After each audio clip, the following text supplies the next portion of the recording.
नवरात्रि अर्थात शक्ति की उपासना करने के दिन। जगत में कोई भी नैतिक मूल्य केवल अच्छे होने से नहीं टिकते, उनका अस्तित्व टिकाए रखने के लिए उनके पीछे समर्थ लोगों की तपस्या का होना जरूरी है।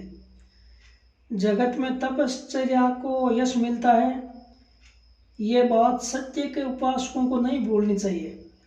तपश्चर्या के बल पर जगत में कई बार असत्य मूल्यों ने विजय पाई है। ये बात हमें उपरोक्त सत्य की प्रतीति कराती है।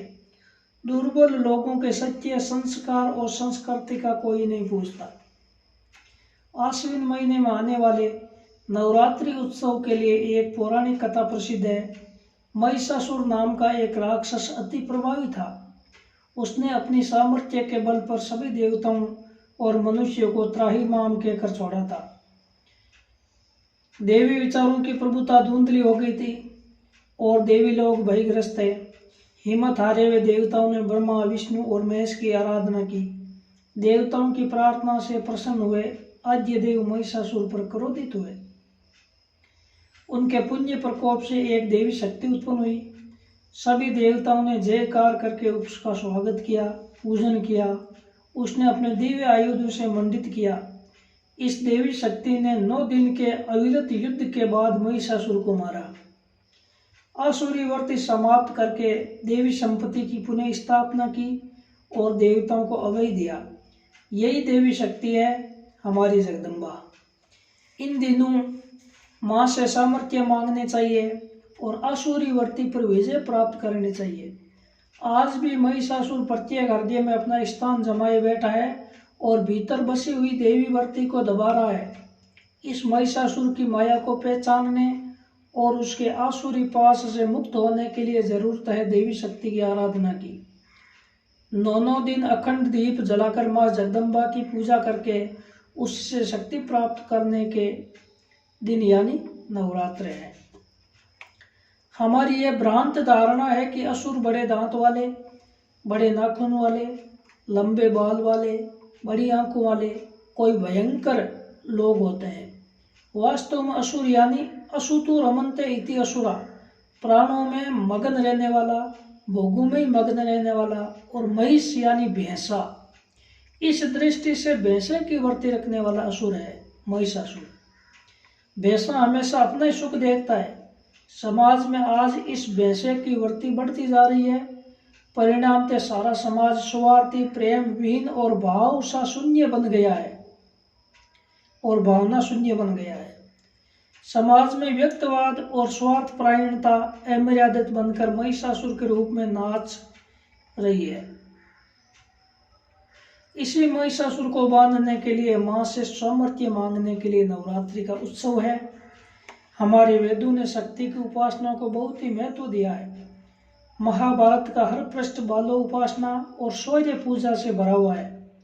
व्यास, भीष्म और कृष्ण के सभी व्याख्यान तेज, ओज, शौर्य, पौरुष और पराक्रम से भरे हुए दिखाई देते हैं। महर्षि व्यास ने पांडवों को सलाह दी थी कि तुम्हें यदि धर्म के मूल्यों को टिकाना हो तो हाथ जोड़कर बैठने से काम नहीं चलेगा, शक्ति की उपासना करनी होगी। अर्जुन को दिव्य अस्त्र प्राप्त करने के लिए उन्होंने ही स्वर्ग में जाने का मार्गदर्शन किया था। अनादिकाल से सद्विचारों पर, देवी विचारों पर आसुरी वृत्ति आक्रमण करती आई है और देवी विचारों के संकट में आते ही देवताओं ने भगवान से भक्ति मांगी, शक्ति मांगी, सामर्थ्य मांगा और आसुरी वृत्ति का पराभव किया। केवल सद्विचारों से काम नहीं बनता, उनका रक्षण होना भी जरूरी है और इसलिए शक्ति की उपासना आवश्यक है। हमें भी आलस को झटक कर, क्षणिक प्रमाद को दूर कर पुनः शक्ति की उपासना आरंभ करनी चाहिए। संगे शक्ति कलो युगे, ये बात ध्यान में रखकर नवरात्रि के दिनों में देवी विचारों के लोगों का संगठन बनाने का प्रयत्न करना चाहिए। इस संगठन में प्रमुख स्थान जगदम्बा का रहेगा और उसकी भक्ति से ही हम में शक्ति प्रकट होगी। यह सूचित करने के लिए ही नवरात्रि के दिनों में गरबा और रास के रूप में माँ के आसपास घूमना होता है। माँ के आसपास घूमते घूमते माँ से मांगना चाहिए कि माँ तू हमें सद्बुद्धि दे, हमें संग बल प्रदान कर, हमारे संग बल के बीच में हमारा अहंकार आता है, हमारी भैंसावृत्ति आती है, हमारा द्वेष आता है, उसे तू खत्म कर। माँ जगदम्बा की ये उपासना नवरात्रि से शुरू होती है, परंतु केवल 9 दिनों तक सीमित नहीं रहे। यह ध्यान में रखने की जरूरत है कि क्षण क्षण की शक्ति उपासना हमें जड़वाद से घिरे हुए जगत में खड़ा रहने की शक्ति देगी। नवरात्रि के दिन यानी शक्ति की उपासना के दिन, माँ की पूजा के दिन, खाओ पियो और मजा करो इस आसुरी विचारधारा पर विजय प्राप्त करने के दिन, संग शक्ति का महत्व और भक्ति की महत्ता समझने के दिन और तपस्या की महिमा तथा एकता का संदेश सुनने के दिन। इन दिनों में बहने वाली साधना के सुरों को पकड़ ले और जीवन में समर्पण के संगीत से भरे। इसके लिए माँ जगदम्बा हमें शक्ति दे, ऐसी अभ्यर्थना संस्कृति पूजन नामक पुस्तक से। यानी खाओ पियो और मजा करो, यह आसुरी विचारधारा है।